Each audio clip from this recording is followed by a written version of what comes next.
Hey guys, welcome back to the channel. I hope you guys are safe everyone.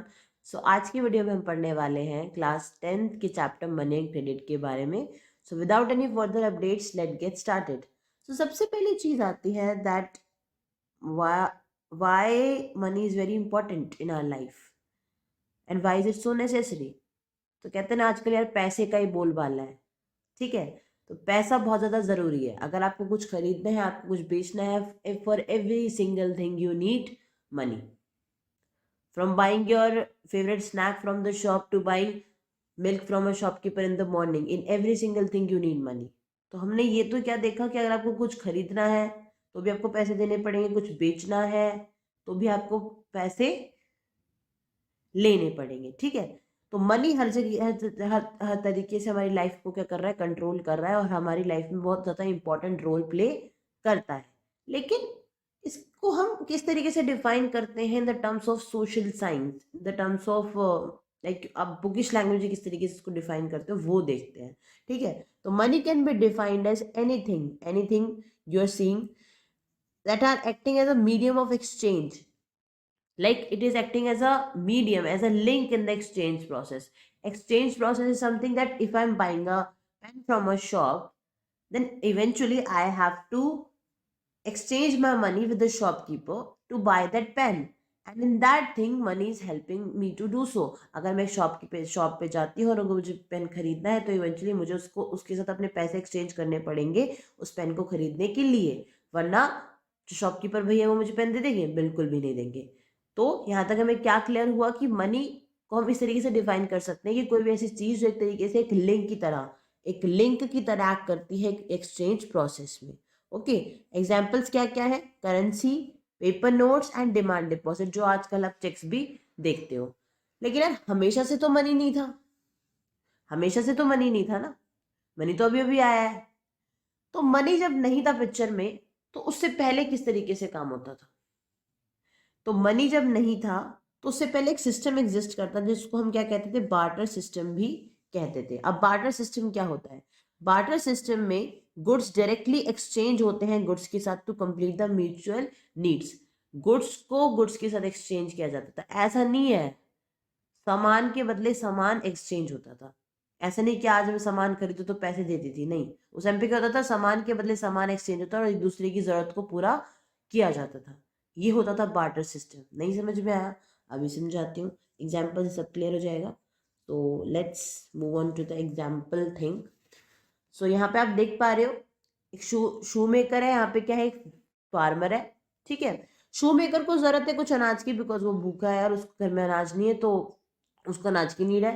Farmer क्या है, खेत में काम करते करते उसके पैरों में क्या आ गए? छाले पड़ गए तो उसको जूतों की जरूरत है. अब क्या होता है कि शू मेकर और फार्मर मिलते हैं तो शू मेकर बताता है यार मेरे पास तो अनाज नहीं है घर पे, मुझे तो अनाज की बहुत सख्त जरूरत है. फार्मर कहते हैं यार मेरे भी पैर में थोड़ा सा छाले वाले पड़ गए, मुझे जूतों की बड़ी जरूरत है.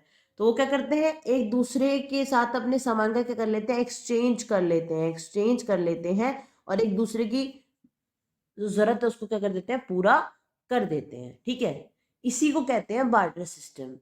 कि एक दूसरे के म्यूचुअल नीड्स को, उसको वीट की जरूरत थी, उसको शूज की जरूरत थी, दोनों ने एक दूसरे की नीड को पूरा करा by exchanging the material they are having with their self. Okay, this is called barter system. कि सामान के बदले सामान का एक्सचेंज हो रहा है, यही होता है बार्टर सिस्टम.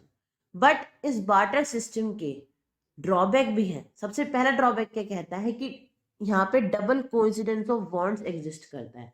अभी डबल कोइंसिडेंस ऑफ बॉन्ड्स क्या कहता है? पहले तो वो कोइंसिडेंस क्या होता है? इत्तेफाक से मिल गए. मान लो शू मेकर बोलता है मुझे तो जूते नहीं बेचने और फार्मर कहता है मुझे जूते लेने हैं. ठीक है, तो वो अगर शू मेकर बेचना नहीं चाहता होगा अपने जूतों को तो क्या ये ट्रांजेक्शन कैरी आउट हो जाएगी? नहीं हो जाएगी. क्योंकि दोनों पार्टीज को क्या करना पड़ेगा? एग्री करना पड़ेगा. अगर शू मेकर को जूते बेचने हैं और फार्मर को अनाज बेचना है तब ये ट्रांजेक्शन कैरी आउट होगी, वरना नहीं होगी. दोनों पार्टीज को मानना पड़ेगा कि मैं सामान के बदले सामान देना चाहता हूँ. आजकल अगर आप किसी भैया के पास जाओगे कि मतलब सब्जी वाले भैया से ही बोलते हो भैया मेरे पास घर में एक खाली कॉपी पड़ी है और इसके बदले में आप मुझे आइसक्रीम दे दो या फिर अगर मान लो मैं वेजिटेबल वाले भैया की बात कर रही थी तो उसको बोलो आप सब्जी दे दो, सब्जी दे देगा वो आपको? नहीं दे देगा। पहले तो आता था आइसक्रीम वाले भैया भी जो क्या करते थे, कॉपियां बेच के आइसक्रीम दे देते थे, लेकिन आजकल तो वो भी पैसे मांगते हैं। ठीक है, तो आजकल ये सिस्टम एग्जिस्ट नहीं करता। अगर आपको एक ट्रांजेक्शन को कैरी आउट कराना है तो इस केस में बार्टर सिस्टम में दोनों पार्टीज को क्या करना पड़ेगा, म्यूचुअली एग्री करना पड़ेगा। And if they are not agreeing then the system will definitely not work. तो डबल कोइंसिडेंस ऑफ वांट क्या कहता है कि दोनों पार्टीज एग्री करेंगी तभी सिस्टम एग्जिस्ट करेगा, अदरवाइज ये सिस्टम एग्जिस्ट नहीं करेगा। तो सिस्टम की ये ड्रॉबैक थी। And this is why money is used, this is why money is important. And यही रीजन है कि हम सिर्फ मनी को ही क्यों यूज करते हैं as a link between a seller or a buyer or as a link in the exchange process. This is why we need it. इसी रीजन की वजह से हम मनी को यूज करते हैं, बिकॉज अगर दोनों पार्टीज एग्री नहीं करेंगी एक ट्रांजेक्शन को कैरी आउट करने के लिए तो वहां पे प्रॉब्लम क्रिएट हो जाएगा। इस तरीके से तो फिर कोई सामान अपना खरीद ही नहीं पाएगा। किसी को अगर मन चाहिए कोई चीज लेनी तो वो कैसे लेगा फिर? इसीलिए हम मनी की हमें नीड क्या पड़ती है अपनी डेली लाइफ के अंदर। अब आता है यार next point, that forms of money. मैंने क्या बोला था, हमेशा से तो मनी नहीं थी, मनी तो अभी अभी आई है। तो मनी नहीं थी तो उससे पहले कैसे ट्रांजैक्शन कैरी आउट होती, जब एशियंट पीरियड होता था तो सबसे पहले जब हम आदि मानव थे तो क्या होता था भाई, ग्रेन और कैटल यूज होते थे एज मनी, क्योंकि उस टाइम पे अनाज और ये कैटल वगैरह ही होते थे और इन्हीं का क्या होता था, एक्सचेंज होता था। ग्रेन के बदले ग्रेन ले ली जाती, कैटल के बदले कैटल ले ली जाती थी और इस तरीके से ट्रांजेक्शन का कैरी आउट हो जाता था। तो एक तरीके से मनी के फॉर्म में कौन क्या यूज होते थे, ये यूज होते थे, ग्रेन और कैटल का यूज होता था। अब आता है मिडिवल पीरियड, मतलब राजा महाराजा का टाइम आ गया। तो राजा महाराजा के टाइम अपने बुक्स में भी देखा होगा अपनी की, मतलब एक कुछ कॉइन्स टाइप के प्रिंट रहते हैं। ठीक है, तो हर एक राजा के टाइम का एक डिफरेंट टाइप का कॉइन होता था। ठीक है, चाहे वो गोल्ड का कॉइन हो, सिल्वर का कॉइन हो, लेड का कॉइन हो।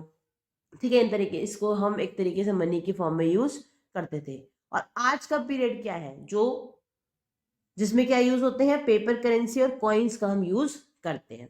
ओके, नाउ आज का जो पीरियड है उसमें क्या यूज कर रहे हैं, पेपर करेंसी और कॉइन्स का हम यूज कर रहे हैं, और जिसको हम स्पेसिफिकली मनी भी बोलते हैं। ठीक है, तो ये कुछ फॉर्म्स थी मनी की। पहले जब सबसे पहले जब जमाना था एशियन पीरियड था तो क्या किसका यूज करते थे, ग्रीन और कैटल का यूज करते थे। जब बीच मिडिवल पीरियड है, जब राजा महाराजा का टाइम आया तो वहां पे क्या गोल्ड के सिल्वर के मुद्राएं आती थी, उनको हम यूज करते थे। आज के टाइम में हम क्या करते हैं, पेपर करेंसी और कॉइन्स का यूज करते हैं। ठीक है, तो सब जानते हैं कि मनी किस तरीके से एक मीडियम ऑफ एक्सचेंज की तरह एक्ट कर रही है। तो मैंने अभी भी आपको बताया कि अगर किसी के पास मनी है तो उसको एक्सचेंज कर सकता है फॉर एनी सर्विस ही और शी वांट्स। अगर किसी के पास पैसा है तो उसको एक्सचेंज कर सकता है किसी भी सर्विस के लिए जो उसको चाहिए। ठीक है, मान लो अगर मुझे एक पेन खरीदना है, मैं अगर शॉपकीपर भैया के पास जाती हूँ तो इवेंचुअली मुझे अपने पैसों का करना पड़ेगा, एक्सचेंज करना पड़ेगा टू बाय दैट पेन। तो उस काम को करने में मेरी कौन हेल्प कर रहा है, मनी ही हेल्प कर रहा है। तो हर कोई पेमेंट्स रिसीव किस फॉर्म में करता है, मनी की फॉर्म में रिसीव करता है और मनी को एक्सचेंज करता है फॉर वॉट एवर सर्विस ही और शी वॉन्ट्स। ठीक है, तो हमने देखा कि मनी किस तरीके से एक लिंक की तरह एक्ट करता है एक्सचेंज प्रोसेस में। ठीक है, if you want to exchange our money with someone for something we want, then at this point of time money is acting like a link between the seller or the buyer, and this is how the money is acting like an intermediate in the exchange process, and that is why money is called as a medium of exchange. Okay, so in the whole conversation we got to know that how money is very important and how money has been modified over the times. Okay, and next video we'll be knowing about some other concepts as well. So here it is the end of the video, and I'll be letting you know that we will be providing you free notes so that you can download from the description box. And please do let me know the quality of the video. If you're liking something, if you're having any doubt, please do tell me in the comment box. Till then, take care. We'll be meeting in the next video, so I hope you'll take care of yourself. Till then, please like, share, subscribe my channel. Thank you everybody.